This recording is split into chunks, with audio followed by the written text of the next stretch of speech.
In 2025, real estate prices are not the same as they were in 2019.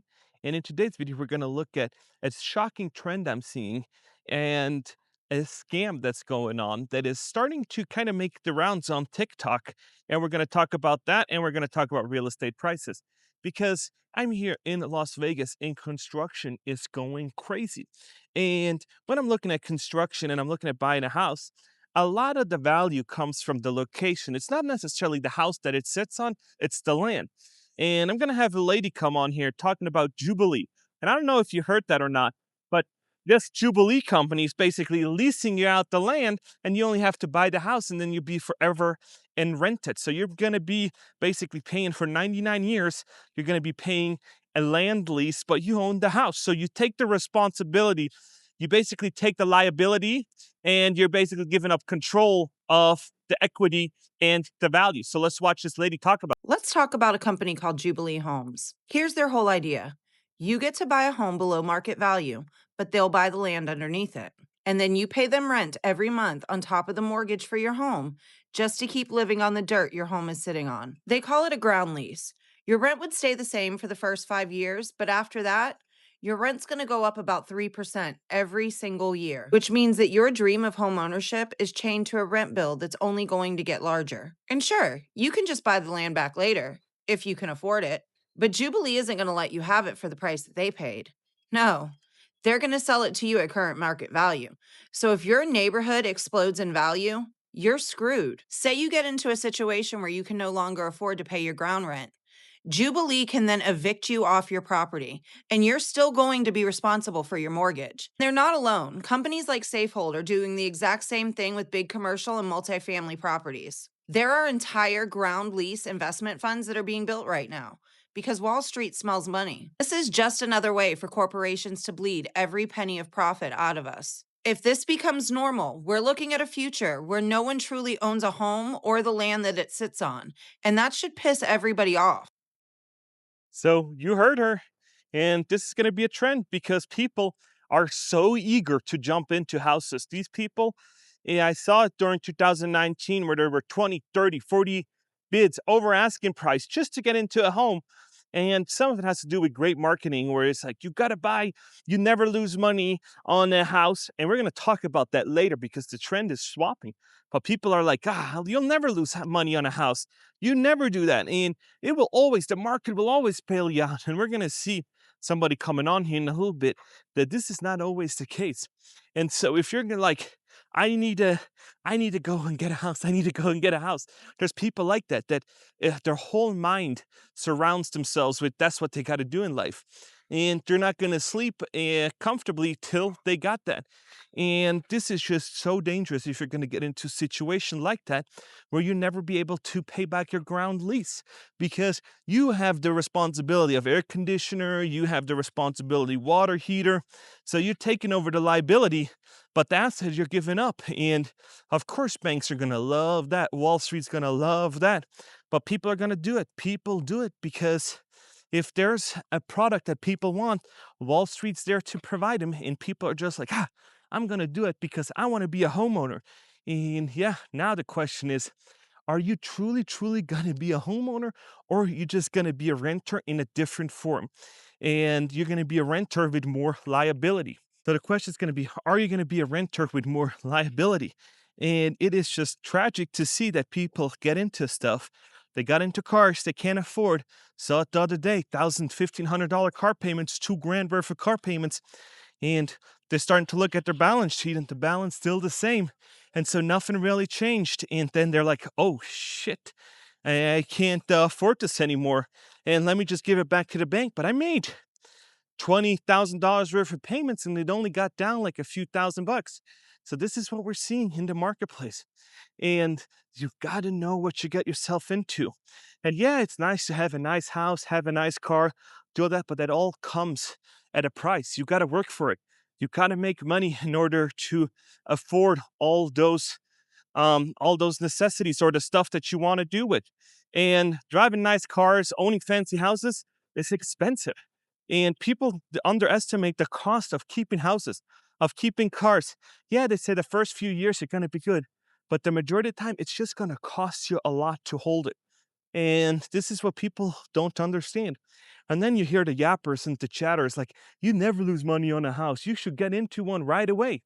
And we're going to talk about this coming up here. But if you haven't, please like and subscribe. And this would really, really help my channel out. Now, let's watch this woman basically talking about how her situation changed and how she's all of a sudden losing money now on her home.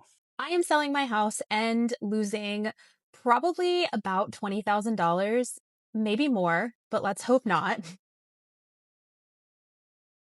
I'm sharing this with all of you because I have heard, oh, that never happens. People never lose money on the sale of a house.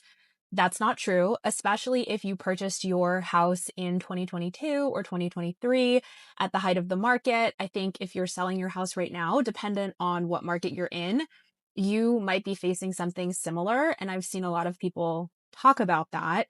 But buying a house in 2023 or building a house like we did was what we thought was the best decision. We were paying a pretty high price for rent in the area that we lived. And it just made sense to build a house and have a mortgage that was a little bit more expensive. Home prices at the time were very inflated. There were a lot of houses that had multiple offers on them with people competing and paying well over asking. And we were also under a bit of a time crunch for locking in a mortgage rate that was at or below 5% because we knew that mortgage rates were going to continue to go up, and they have. We heard from every single person that it's never a bad investment to buy or build a house. And that is simply not true in the time that we're living in. So now here we are in 2025. Mortgage rates are very high. Home prices have stayed the same, but not as many people are buying. And unfortunately for us, we thought worst case scenario was we would break even, and that is not realistic. If you're thinking of buying a home, I tell you this as a cautionary tale that it's not always a good investment to buy or build a house. It can be. It depends on your financial situation, the market that you live in, and also how long you plan on staying in the house. If you have any Okay, so this young lady basically said she's losing house. She built it. House values went down. She has a lot of money into it, and it's housing market dependent. So don't come at me and say, "Well, my housing market in the middle of nowhere of Nebraska is booming because there's a huge company moving there, and so it pushes other people out." I'm talking about general. I'm talking about general housing market. And let's go back to Florida. Let's go back to my old stomping grounds, Cape Coral, when I went to high school, by the way, and went to Cape High. And so I got some information about that. And let's look at this listing right here. They're trying to sell it for $690. And it looks nice. And let's go back when they have listed it for sale. So they changed the price more than anything I've ever seen. So this is absolutely bananas. And let's go back when they sold it. So they bought it for 580,000 or 590. Let's say they were all in at 600 with some fees. So they bought it for 600. Then 6 months later, they're trying to list it. They're like, let's flip this, let's sell it. Or 6 months later, they said, let's go back to the office. They made some remodels, couldn't even stay in it. They said, I have about 100, 150, 200 into it. Let's make 100. Let's make an easy 100, 200K profit. Let's move on. And then they try to list it for 950, 900 plus thousand. Say, it's going to be an easy cash grab. Comes to find out, not really. Now they're back to the 600s, in the high 600s. So now if the price is going to come down a little bit more, they're losing money. And people are going to be like, you know what? They still made money because they bought it for 590 and they're going to sell it for 680 if you didn't invest anything into the property. But if you're going to invest, and I've seen a lot of people invest into kitchen remodels, they invest into their backyards, they did some other stuff. Comes to find out, they put on a new roof, they did that, they did this. Comes to find out, none of that stuff really increased the value that much. And now that is just trouble in paradise, so to speak, right? And this is what I tell you guys all along in my content. You gotta be watching your money like a hawk. Just because the past was good, that's not a predictor for the future. Now, You might be like, I can always figure something out and can rent it out. And you might not be able to rent it out because the money you're going to be spending on rent, the money that you're going to be collecting on rent might not cover insurance, might not cover the mortgage. And if you bought it right with not enough money down, it's gonna really suck. So this is reality of 2025. And this is not my Jeep, but it is a nice one. And when I'm looking at it, it's like you gotta know your financial situation. You gotta have a game plan. You gotta have some savings. You gotta make sure that you're gonna get your money out if you need to move, have an exit strategy. And if you do not have that much money down and you can say, you know what, I'm gonna put down so much money, my mortgage is doable. If I have to move again, I can rent it out or do my math or do my numbers. But people always say, this will never happen to me. This will never happen to me. My house not going to lose value. Everybody else's can, but I got the golden goose. My house is going to be worth 1.5 million, while everybody else's around is six, seven, $800,000. But my house is so much because I lived in it, and that's just human nature. People always say, "Oh, it's going to be worth this much," unless you have an offer in hand from somebody else, pre-approved, with a ready with your down payment. You do not know what your house is worth until somebody comes in with an offer. You might have an idea, you have comps, but unless somebody shows up with an offer with cash in hand and the bank's going to say, yep, we're going to fund that, you have no idea. And this is the problem, that all these houses that they're building right here, somebody's going to try to own. And depending on how it's going to be very, very expensive. And this is what I tell my viewers. This is what I tell people that ask me, should I buy a house? Should I do this? Should I do that? And I said, I don't know your financial situation. How much do you have in savings? How much do you have to allocate towards removing if your company moves? Because most people say, if my company moves me, I'm good. But if I have to then quit my job because I don't want to go back to the office like Dell, it's gonna be trouble in paradise. And so this is just reality of 2025, where people get into things they don't understand. They sign car loans in the finance office that they didn't read, that they didn't understand. Comes to find out, oh, I'm not attacking the principal at all. All I did was basically pay interest. The same goes with mortgages.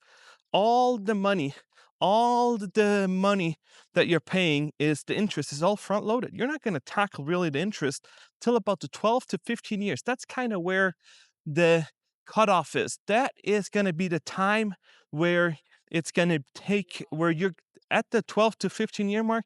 That's where you're going to pay more towards your principal than interest. And so it is absolutely crucial for you to figure out your game plan. And now you're going to be like, oh, Dave Ramsey says you're going to do 15-year mortgages. Dave Ramsey, if you apply his logic, you'd never own a house because he owns so many. Why would he give you the best advice on how to own a home? He's not. He's not going to tell you to make a 15-year mixed mortgage rate or whatever he says, 15 years fixed and then everything else. He's like, no, get a 30-year. Make sure that you can afford it now and in 5 years. And if rates go down, great, but don't bet on it. And that's what these realtors online yapping have been saying for a long time. Oh, just date the rate and buy the house and marry the house. What if the rate doesn't come down? What if the rate does not come down? And if you're like, the rate has to come down, then you should take all that money that you have, and instead of betting it on the housing market, you should bet it on interest rates come down, because you can probably go on the stock market. And I'm not that into the stock market, but you can probably buy some stock, buy some ETFs, or buy some index fund that says, if mortgage rates come down, you make a lot more money.